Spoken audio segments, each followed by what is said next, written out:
What's going on, guys, girls? Rob here. And this week, PGA, Torrey Pines in San Diego, California. And what's up, Sean? Sean's out of school early today. Or either he's then got home early. Farmers Insurance Open, Torrey Pines.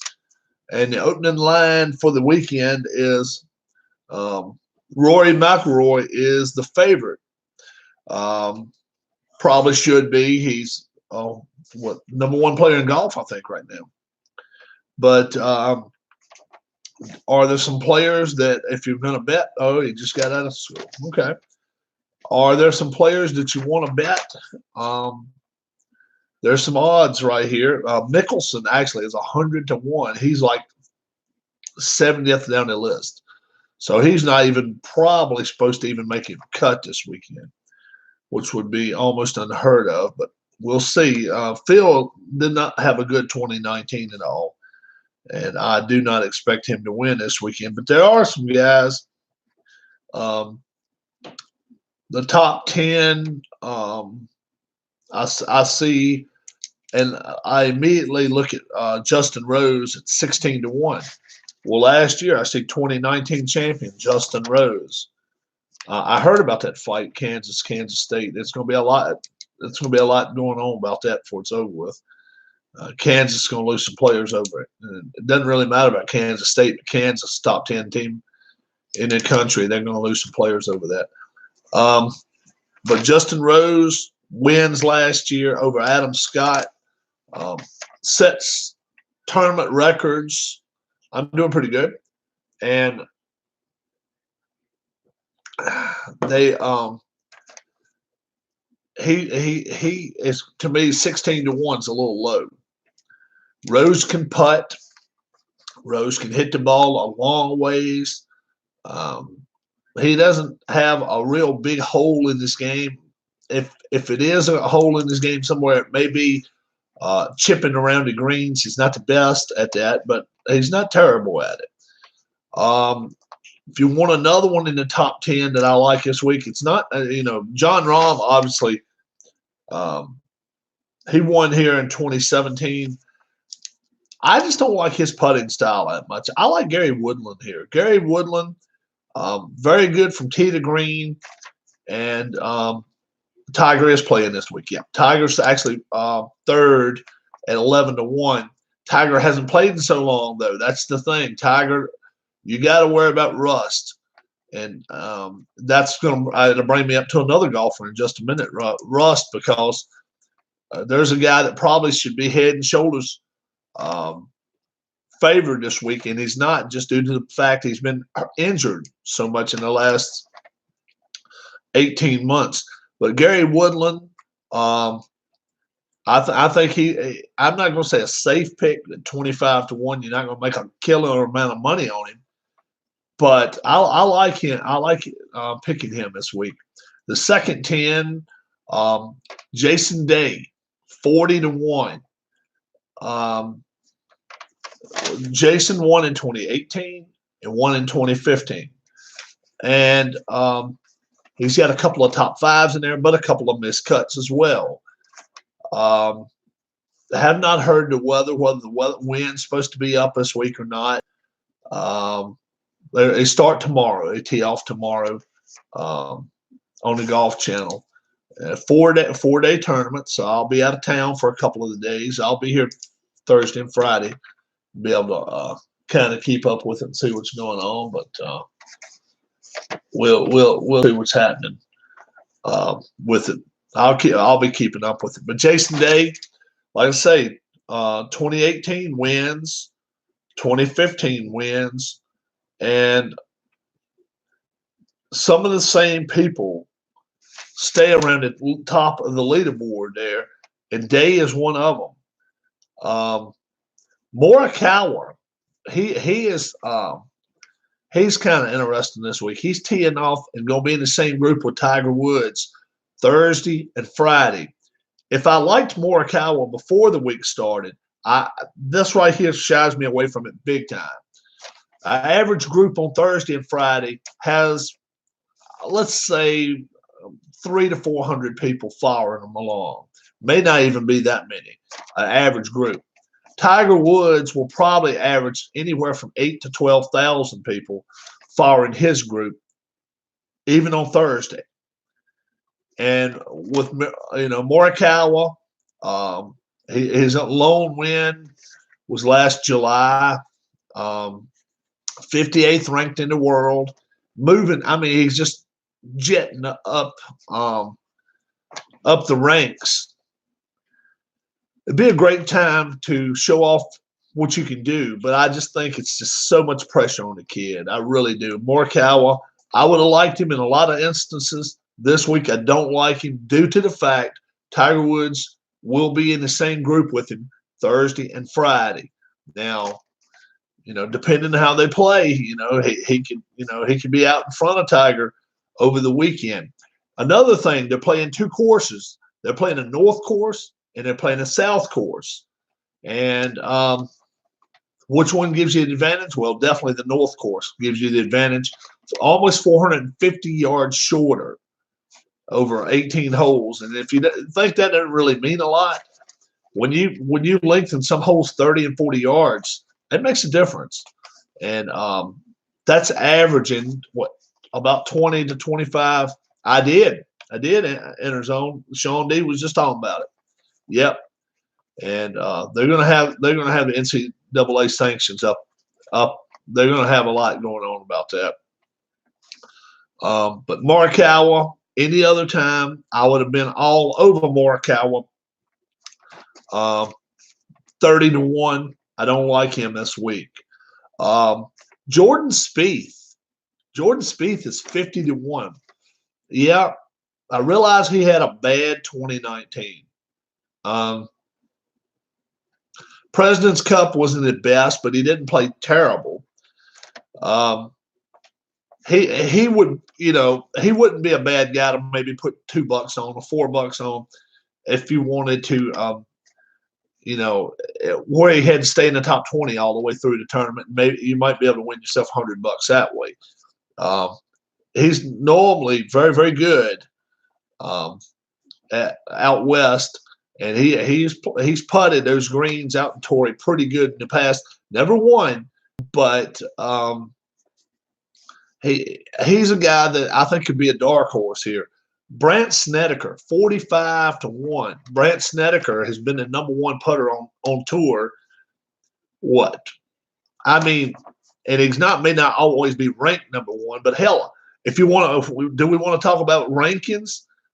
Francesco Molinari, he's 75 to 1 this week. I mean, he's another one that could do some good. Molinari can putt. But Snedeker, he was ranked behind Dustin Johnson at one time. Dustin Johnson can close his eyes and putt better sometimes than he does when he's got his eyes open. That's how bad a putter he is. Dustin Johnson had a season where it didn't matter where he hit it, it went in the hole. And since then, he's not been able to hit nothing the right way. Dustin Johnson, trust me, I believe in a putting contest on 18 holes, I could beat him. I really do. He is that bad a putter. Ryan Palmer, he's another guy, 60 to 1. Only way Brady's staying is if what's his name leaves? Belichick. They're not going to stay together. They will not stay together. Ryan Palmer, 60 to 1. Ryan Palmer, year before last, came in second place. Palmer, he may not be a bad pick here because he's a streaky putter anyway. He knows the greens out in San Diego pretty well. He plays his courses pretty regularly, although it is a public course. But I think Palmer, just like you said, Molinari, 75 to 1 would not be a terrible bet right here this week. But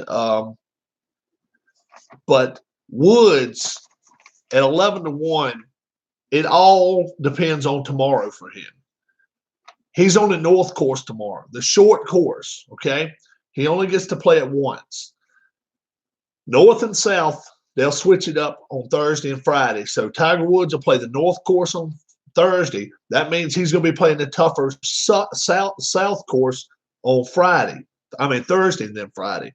Then on the weekend, they all play the South course, the long course. Okay, Tiger Woods could make this golf tournament very, very interesting if he could go post a 5 under, a 6 under on a North course, because you're not going to post a 6 under on the South course.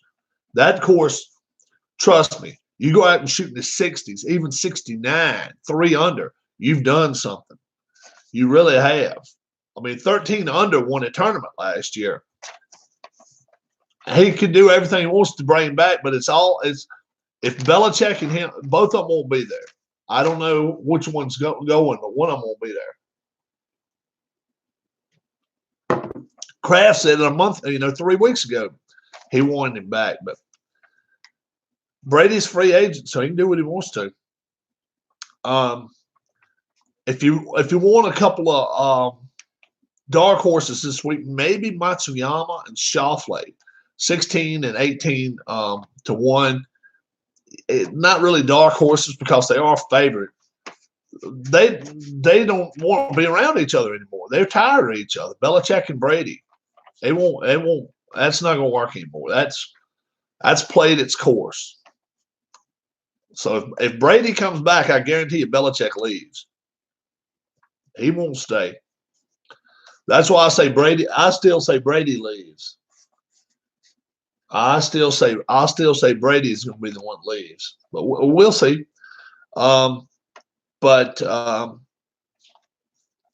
This week, I think my picks would be this. If I want one out of the top 10, I'm taking Justin Rose. I like Rose. I think he can repeat. I think he has a great chance of doing it. Second group of 10, I would not take Jason Day, even though Jason Day is head and shoulders the best golfer in that group right now. I would take Brent Snedeker. I would take Snedeker. Snedeker can putt. I always, anytime on these, and they're pretty wide open. This is a pretty wide open course.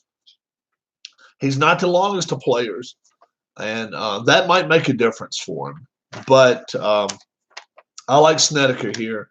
And then if you want to go into the third group, I like Ryan Palmer. Molinari, probably not a bad pick. And Sean just put up Francesco Molinari. He probably could. He probably will be a good one to say for a top 15 for. But Ryan Palmer, I like his chances of actually winning the golf tournament. And I think this week overall, if you want a winner, I'm gonna pick Brent Snedeker to win. So if you want to go to Vegas, put your $5 on it. What's that paid? And you can put it different ways. Like if you want to say he's going to stay in the top 25 the whole time, then if he falls outside the top 25 at all, then it's dropped. But if he stays within the top 25 the whole time, it's probably worth about $400. A $5 bet, $350, $400. What's my thought on the Pro Bowl? I will not watch it. The rules, they change it every year from two-hand touch to I would not even waste my time. I'm definitely not getting home back here fast Sunday night to watch the Pro Bowl. I'll say it that way. Isn't the NHL All-Star game this weekend too? I think it is. I think NHL All-Star game. It's yeah. You can't even tackle them anymore, man. You can't even tackle them anymore. They hold them up. Watch the last couple of them. Go back and look at 2018, 2019. It was sick. It really was. But I can understand it. I think they should do away with it. The All-Star, most of the All-Star games they should do away with, only due to the fact that only thing can happen is injuries. And when you're talking about this much money, they can find a better way to do it. I don't know. Maybe a punt, pass, kick competition, catch the ball. I don't know, something. You can do something different. But let the linemen go out here and yeah, they blow the whistle quick. They don't let them tackle. Let the linemen go out and try to do something, make some money. I mean, um, I don't know. I don't know how I do it, but do some kind of thing that maybe the lineman could throw the football, kick the football, catch the football, whatever. One best at it wins $50,000. The quarterback that can do the best challenge as far as throwing it through hoops and all that, $50,000. Make it where all the players are pretty well. They can go right over and shake a hand to the folks in the crowd, that kind of stuff. First half, okay, we'll be out here for an hour and a half. Okay, then we're going to take a break and we'll let all of the players go out in the stands and sign stuff, and then we'll come back in after halftime, and then we'll let some more people do it. And some of them stays in the crowd, and some of them stays. There's so many things that they could do, PR wise, to help that league out, and it needs help because although it's most gambled sport there is out there, it's just there's so many waves being caused by referees, replays, all that type stuff. I think they just need to really go out there and just have a settling effect on the crowd and be like, guess what? We're just out here just to have fun today. And I think that'd be their best bet. I really do. I think that would be their best bet. Hockey will do it this weekend when they play their All-Star game. You don't see a lot of hitting going on, and they try to make it fun for the fans and fun for the players, and they have competitions as far as skating, puck handling, fast shot, target shooting, all that type stuff. All that, they do it because it gains ratings. It's a ratings thing. That's what the NFL needs to do. I really think, because I think the NHL All-Star game will gain more people watching it than the NFL All-Pro game. That's Pro Bowl or whatever. That's my opinion. And it's sad. But hey, big ups to the NHL. NHL listens to the fans more than some things do. And NHL understands that they've got it, they're playing from behind. And they're willing to take a draft of the better sport and try to help Pat, they're willing to do anything they can to get better. Let's say it that way. And NFL is just not that way. NFL's hard-headed. MLB's a lot of hard heads to it, but MLS, they're opening their eyes up a little bit better too. They're doing a little better, but National Hockey League, they've been that way for a long time. They've been wanting to find out what fans want, just so they can keep a sold-out arena. And they're still selling tickets $100 a shot behind the glass. So I mean, you're not getting it. You're not getting into any NHL arena and going to watch your team play, for $15. It's just not happening. That's just not happening. You can go to a Major League Baseball game for $15. Maybe the suckiest seat out there, but you can get into an MLB game for $15.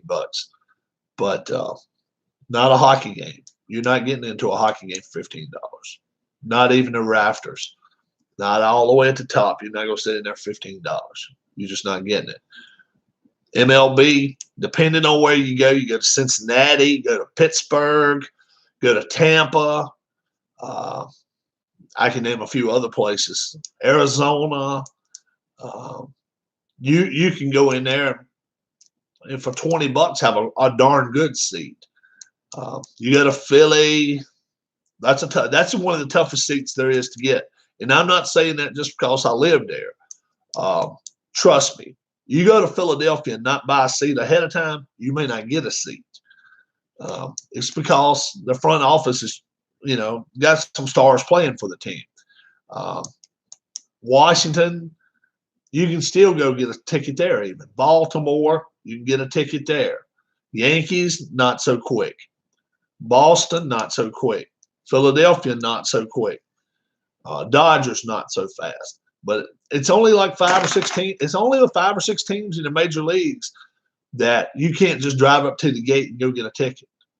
And I've never been used to doing that because I've just not lived in those type of areas. But this year we're going to try to. We're going to try to maybe go to St. Louis or Chicago. I know my wife would love to go to Chicago. She wants to go to Cleveland. And we may even try to go there, but I just don't want to go to Cleveland in April. Last time I went to Cleveland, Progressive Field is what it was called, I think, when they first opened it. It's snowing on the ground. And I went to Chicago White Sox against Cleveland. And the shortstop, I think it was shortstop for the White Sox, hit a home run in the first inning, and that was it. 1-0. I'm like, oh, my Lord. It was a lot. It was cold. And Cleveland's right on that lake. It's tough. It's tough to go to a game there in April. And I'm sure in September it's not a lot better either. But you got to kind of watch what time of year you want to go to these games. And if possible, I'd love to go to some spring training games. We may not. I don't know. We haven't really opened that can of worms as far as discussing it yet. But I'm not paying $50 a pop to get into a spring training game. I'm not going to do that. But $20, $15, $20, go in there.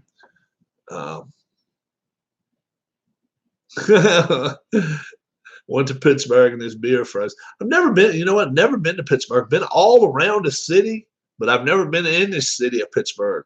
They say that is an awesome, awesome ballpark. Me and my wife actually really want to go there.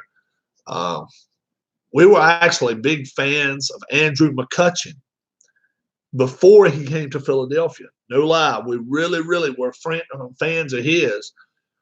And now he's playing in Philly. So nothing would be better than see us being quote unquote the Phillies go to Pittsburgh and go play them. That would be awesome. I really enjoy that. So if we get the chance to, we may do it. They always play them in the hottest of summertime, though. I hate that. I mean, you could play them in May or something. That'd be nice. Early May or something like that. Second week in May. Yeah, we might make it. But when you play third week of July, it's really tough. I don't care even if you're playing in Pittsburgh. That's a hot time of year to go.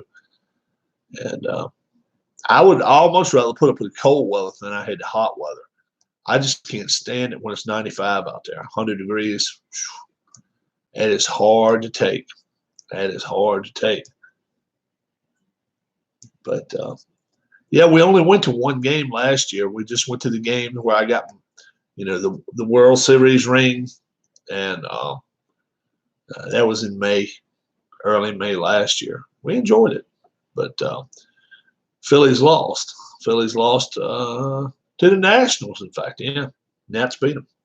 So I want to go see different teams now. I've seen the Braves. I've seen the Nats come to town. I've seen the Giants come to town. Haven't seen the Mets yet. Yankees, Red Sox, they're always tough tickets to get anyway. But even if I have to go to Baltimore, I'll do that. I don't mind that one at all. All right, guys. If you're putting the bets on the table this week, I like Justin Rose, and I like Brandt Snedeker. I like Brandt Snedeker this week. Let's see if he can putt. If he can putt, he's got a chance. If he doesn't putt well, he won't be in the top 10. But normally that flat stick helps him out a lot. It helps him move up in charts. So we'll see what happens with that. And we may be around some this evening. Have not got my golfers yet from History Maker Golf. Fully expect that tomorrow. Vacation, holiday weekend for them out there in Denver, so they may not have mailed it out until yesterday. So yeah, we're all good there, and we'll see when they when they come in, and I'll may try to get a game. If I get tomorrow, it'll be Thursday, Friday. I might do some kind of golf Friday, but it probably won't be till I get back. Probably Sunday night or probably Monday. This weekend's a little bit packed full of stuff going on, and not really planning a whole lot going on. I know it's supposed to rain all day Friday, so on the East Coast we're gonna have fun with the rain, I guess. But other than that, not a lot going on. So you guys have a great rest of your evening. I hope you watched my title belt. I'm sorry. Glory Days Boxing